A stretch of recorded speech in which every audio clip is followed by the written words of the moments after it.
नमस्कार साथियों, मैं ओम भाटिया द वॉरियर से। आज हमारे साथ में केंद्रीय पर्यटन मंत्री गजेंद्र सिंह जी शेखावत हैं, जो जैसलमेर में विभिन्न कार्यक्रमों को लेकर शिरकत करने के लिए जैसलमेर बता रहे हैं। तो आपका द वॉरियर में बहुत बहुत स्वागत है।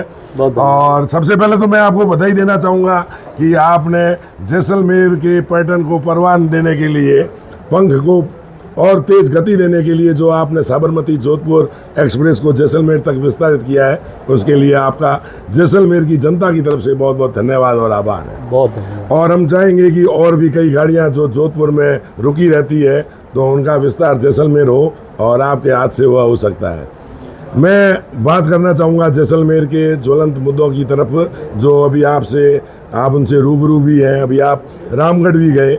रामगढ़ के लोग पिछले कई दिनों से धरने पर बैठे हैं और उनका यह आरोप है कि कंपनियों को हमारी ज़मीनें अलॉट कर दी गई है, गाँव का विस्तार रुक गया है और घर तक भी जो है अलॉट कर दिए गए हैं।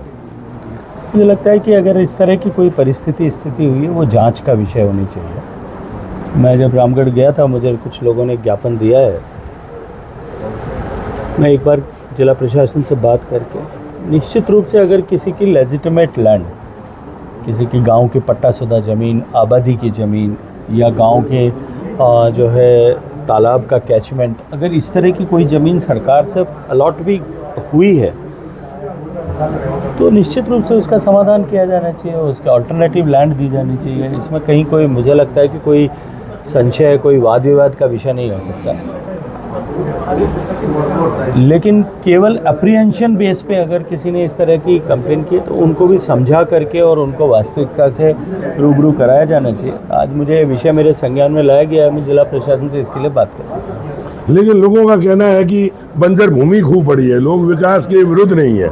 उनका कहना है कि गाँव का विस्तार रुक जाता है, इनको थोड़ा दूर दिया जाए, बंजर जमीन दी जाए, कंपनियों को जरूर बुलाया जाए। सरकार इसके ऊपर ऑलरेडी काम कर रही है और इसकी एक एसओपी बनाने पर, अलॉटमेंट की एसओपी बनाने पर विचार कर रही है। शीघ्र उसके ऊपर निर्णय हो जाएगा। और एक अभी तनोट माता से ओरण गोचर पद यात्रा निकली हुई है और जोधपुर से जयपुर के बीच रास्ते में है।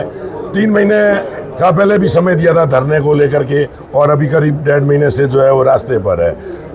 चलिए, निश्चित रूप से समाधान होगा। सरकार के संज्ञान में है विषय।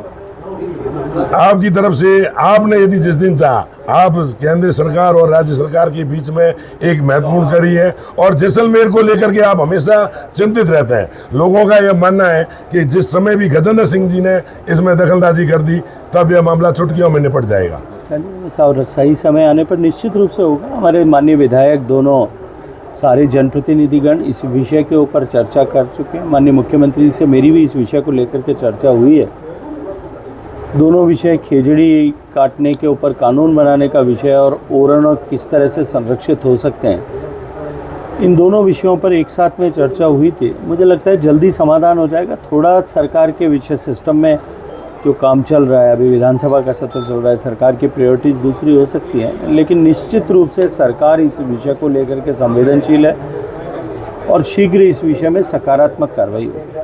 ईरान और अमेरिका का जो युद्ध चल रहा है, उसको लेकर के भारत के अंदर जो पेट्रोलियम प्रोडक्ट है, उसको हालांकि सरकार कह रही है कि पेट्रोलियम का पर्याप्त भंडार है और सब है, लेकिन जो उसके प्रोडक्ट है उसका कृत्रिम अभाव पैदा करके और एक महंगाई का दौर चालू हो चुका है। देखिए, मुझे लगता है कि न तो कृत्रिम अभाव पैदा देश में जो व्यवस्था है उसमें कोई कर सकता है, न कोई व्यक्ति विशेष या कोई कंपनी मिलकर के इस तरह से कर सकती है कि कृत्रिम अभाव पैदा किया जाए और जो है स्यूडो इन्फ्लेशन किया जाए।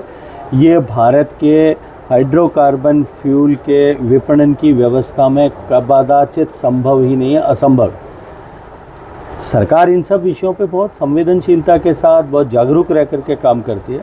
अंतर्राष्ट्रीय परिस्थितियों से जुड़े हुए विषयों पर भारत पर किस विषय का क्या प्रभाव पड़ेगा, मुझे लगता है देश में समर्थ सक्षम लोग उन पर चिंता कर रहे हैं। हमको, मुझे लगता है कि न तो चिंता करने की ज़रूरत है, न विचार करने की आवश्यकता है, सिर्फ सरकार पर विश्वास रखने की आवश्यकता है। आप पर्यटन मंत्री हैं और जैसलमेर पर्यटन से जुड़ा हुआ क्षेत्र है, तो एक तो बॉर्डर टूरिज्म जैसलमेर में, वो उसकी आवश्यकता महसूस की जा रही है ताकि लोगों का ज़्यादा से ज़्यादा ठहराव हो सके और यहाँ के लोगों को रोज़गार मिल सके। कि बॉर्डर टूरिज्म के ऊपर सरकार ने वैसे भी भारत सरकार ने पॉलिसी बनाई है। फर्स्ट विलेजेस जो टूरिज़्म की एक्टिविटीज़ बढ़े हैं उस पर काम किया है। होम स्टेज बनाने की सुविधा प्रदान की है।